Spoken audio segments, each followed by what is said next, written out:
नमस्कार सभी प्यारे साथियों को। 2 अप्रैल 2025। कल मैं सोच रहा था रात को 11:30 बजे तक मैं टीवी पर CNN अमेरिकन जो चैनल है और BBC जो इंग्लिश चैनल है वो देखता रहा कि ये टैक्स टेररिज्म, टैक्स के आतंकवाद से कैसे आज़ादी हो, मुक्ति हो। यूएसए के जो प्रेसिडेंट डोनाल्ड ट्रंप साहब ने कहा था कि डिक्लेयर किया था पब्लिकली कि 2 अप्रैल 2025 को दुनिया में आज़ादी, यूएस में आज़ादी, रिवोल्यूशन डे, आज़ादी का दिन। अब यूएस में आज़ादी आएगी, बड़ी अच्छी बात है भाई, सबको आज़ादी मोहब्बत होती है, कौन गुलाम रहना चाहता है। तो आज़ादी कैसे आएगी जब टैक्स का आतंकवाद खत्म होगा। ये सरकारें जनता का खून चूस रही हैं। अब दोस्त बताइए, आप टैक्स क्यों चाहिए आपको? टैक्स और डबल टैक्स। मैं मेहनत मशक्क़त करके कुछ कमाता हूँ, चलो अब तो छोड़ छाड़ दिया, पेंशन ही आती है मुझे, तो उस पर टैक्स दूँ, डायरेक्ट टैक्स, इनकम टैक्स। अब उसको पैसे को खाऊंगा तो हो नहीं, मैं खाऊंगा तो बिस्कुट खाऊंगा, दाल खाऊंगा, रोटी खाऊंगा, चावल का हुआ घी खाऊंगा, है तो फिर उस पर GST दूँ। यानी 1 रुपये पे मेरी जेब पे आते हुए उस पर टैक्स भी दिया, इनकम टैक्स, और उस पर जो उसको इस्तेमाल किया तो उस पर टैक्स, डबल टैक्स, इधर से भी मुक्का उधर से भी मुक्का। ये तो आतंकवाद हो रहा है। और भी एक टैक्स ले लो, या तो डायरेक्ट टैक्स ले लो या GST ले लो, है। अच्छा दूसरे, भाई तुम आप एक्सपोर्ट करते हो किसी को, इंपोर्ट करते हो, उस पर अनाप शनाप टैक्स। यूएस 2% टैक्स लगाता है, इंडिया 40% टैक्स लगाता है, 80% लगाता है, 140% लगाता है। ऐसी सबको परेशान कर रखा टैक्स लगा के। जनता भी दुखी है और दूसरे पड़ोसी मुल्क भी दुखी हैं। क्या किया जाए? तो मैं तो खुश था कि कल जो है, जब अमेरिका में आज़ादी हुई तो हिंदुस्तान में हमें भी आज़ादी आ जाएगी, आपको भी आज़ादी मिल जाएगी। जो टैक्सबाजी से, GST की वजह से कीमतें बढ़ रही हैं आसमान में, डायरेक्ट टैक्स लगा के, इनकम टैक्स लगा के, उससे उससे तो पैसे की आमदनी तो कम हो गई टैक्स देने के बाद। और ये जो महंगाई हुई, टैक्स लगा के, बिस्कुट लाऊं, काजू लाऊं, बादाम लाऊं, मैं किशमिश लाऊं, और सब पर टैक्स लगा दिया। तेल लाऊं, सरसों का तेल लाऊं, तो ये तो बड़ा जुल्म हो रहा था जनता के ऊपर। तो सबने सोचा कि भैया भी डोनाल्ड ट्रंप साहब जो आज़ादी दे रहे तो हमें भी कुछ आज़ादी, यूएस में तो आज़ादी हो, हमें भी कुछ आज़ादी मिल जाएगी, बाकी मुल्कों में ये टैक्स का आतंकवाद खत्म हो जाएगा। अब भाई टैक्सबाजी की क्या जरूरत है? क्यों जनता को परेशान कर रहे हो? इसको ऐसा करो कि जो देशभक्त है वो टैक्स दे दे।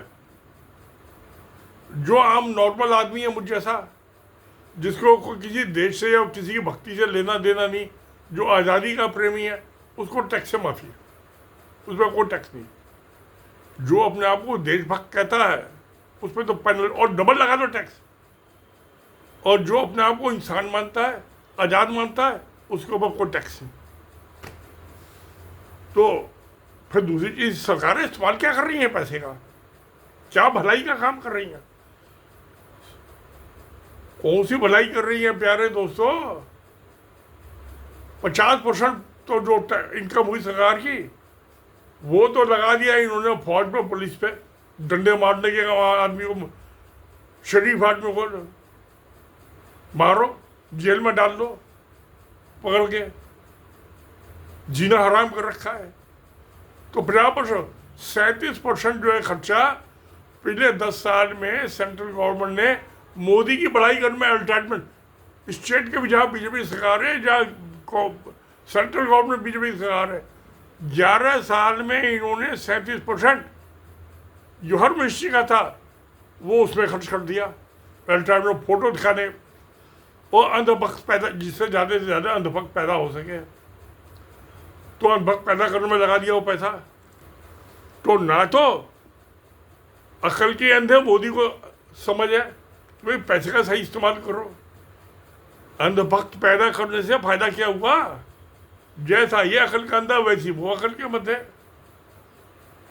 अब जो लोग अकलमंद आदमी है, जिनके पास सोचने की ताकत है, वो तो किस चक्कर में पड़ता है, वो तो आज़ादी चाहते हैं, उनको गुलामी नहीं चाहिए। जो अकल के अंधे हैं उनको गुलामी चाहिए, अंधभक्तों को गुलामी चाहिए। तो मैं तो रात 11:15 बजे टीवी देखता रहा, दोनों चैनल बार बार फ्लिप करके, BBC और CNN, पता ही नहीं चला। फिर मैं अब तो सो जाता हूँ, देखूंगा सुबह अखबार में आएगा। और सुबह economics time, times of India दोनों पढ़ लिया, उसमें भी कहीं नहीं आया कि कितना टैक्स कम हुआ हिंदुस्तान में, कितनी महंगाई कम हुई।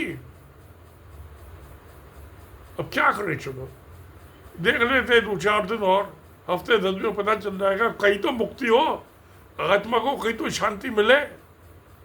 और मैं डायरेक्ट टैक्स के खिलाफ हूँ, एक लगाओ, डायरेक्ट लगाओ या इनडायरेक्ट लगाओ। अब ये CBDT, central board direct taxes, एक और दो है इनडायरेक्ट टैक्सेस, दो बोर्ड बना रखे हैं। अरे भैया एक ही बना दो, आधे एम्प्लॉय रखो। जो ये 50% उसमें लगा दिया खर्चा, फौज में, पुलिस पे, 37% एंटरटेनमेंट में दे दिया, खर्चा लगा दिया, वो बचा क्या? जो सरकारी मुलाजिम है ना, अब क्या कहे, मैं भी किसी जमान में रहा, मेरा बाप भी रहा, मेरा बाबा भी सरकारी मुलाजिम रहा, 3 पीढ़ियाँ रही हैं, सरकार 6 साल चलाई है। तो खैर कोई बात नहीं, हम भूल जाते हैं उसको। तो रिटायर हो गए, फिर क्या बात बची? रिटायरमेंट का कोई बात ही नहीं बची, आज़ाद हो गए, गुलाम थोड़ा बचे। जब सरकारी नौकरी में होते हैं तब गुलाम होते हैं। तो मेरा कहना ये है कि आज़ादी हो, सबको आज़ादी मिले।